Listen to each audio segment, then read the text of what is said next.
Hi everyone, welcome back to my channel. I'm Huck. Today I am doing a review for The Queen of Blood by Beth Durst.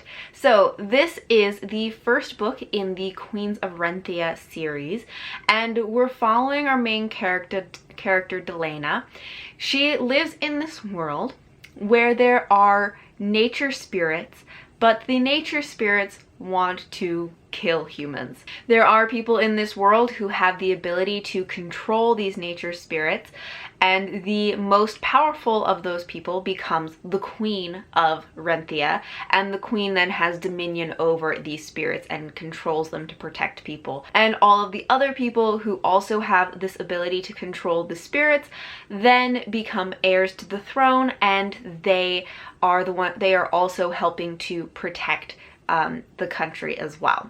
So Delena, our main character, at a very young age discovers that she has the ability to control these nature spirits, and so she goes to a magical school to learn how to better control her power and to hone her powers. But in this world we discover there are larger issues and darker political corruption, and that the queen has put this country in peril. So the setting of this book is one of my favorite things about it, because it has a lot of nature settings. Most of the people in this world live in the forest. They actually live up in the trees. They have these massive trees that there will be entire towns that are up in the trees as like treehouse towns, which I thought was really cool, and I really liked the nature setting of this. And along with that, there is a very like nature related magic of controlling these elemental spirits. So there are different kinds of nature spirits that are connected to different elements.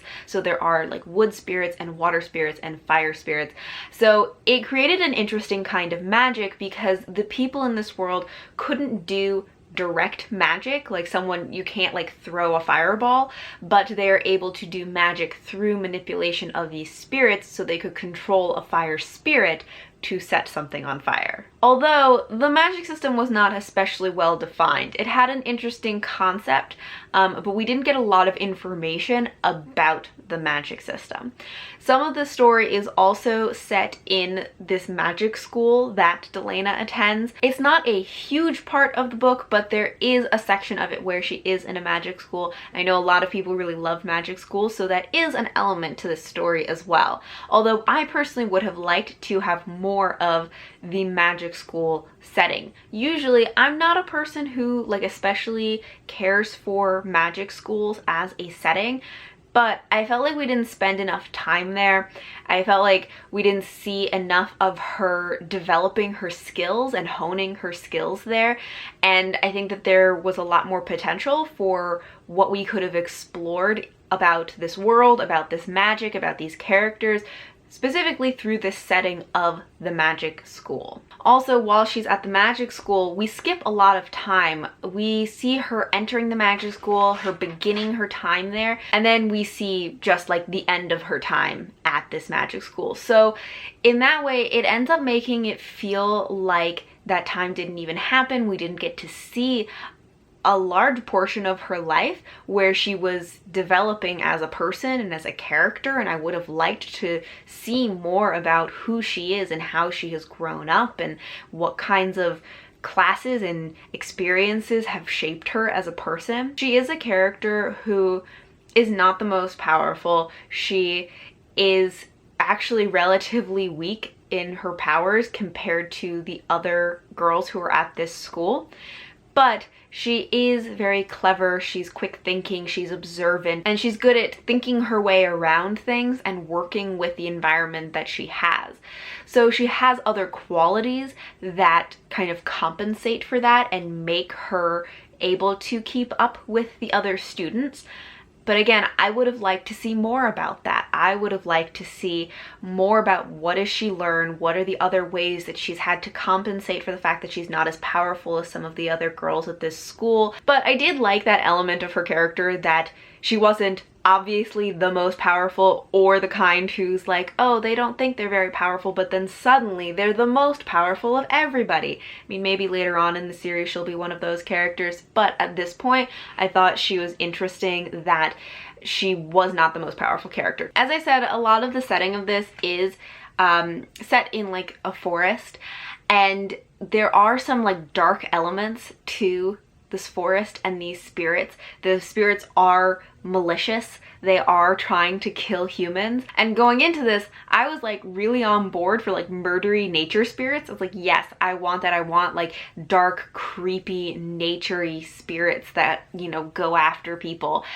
And we got that to some extent, but not as much as I really wanted. Most of the spirits in this did go after humans, but they seemed relatively more like mischievous in a way. There were times where they really like destroyed things and killed people and everything, but most of the time we didn't get to see a lot of that.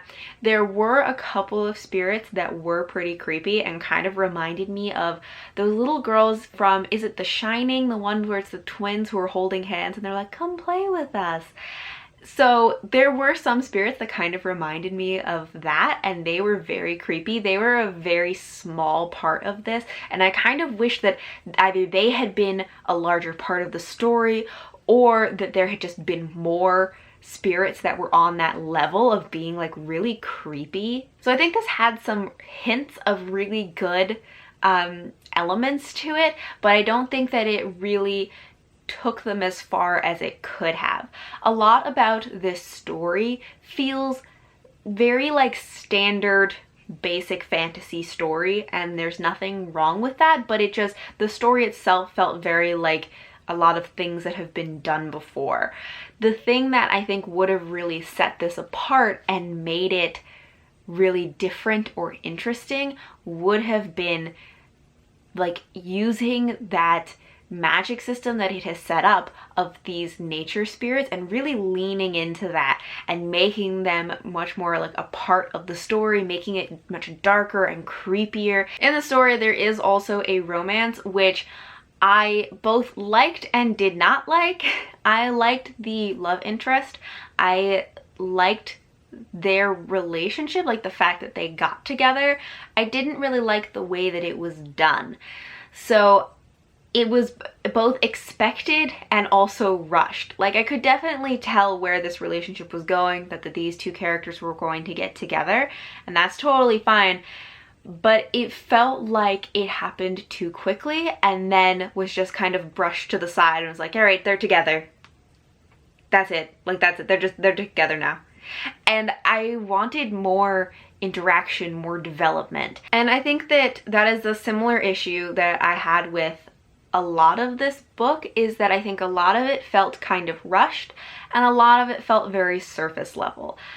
I think it's a book that had a lot of interesting ideas. It had a lot of potential. I think that it did not fully develop the potential that it had. It did not capitalize on the things that would have made it really great, because I think there were some really cool ideas in it, but I did feel like it really kept things very surface level when I would have wanted to go deeper, because there were things that were interesting. So it's not that I wasn't interested in the story or the characters or the world. I thought they were interesting, but it didn't go deep enough, or as deep as I would have wanted it to. So I gave this book 3.5 out of 5 stars.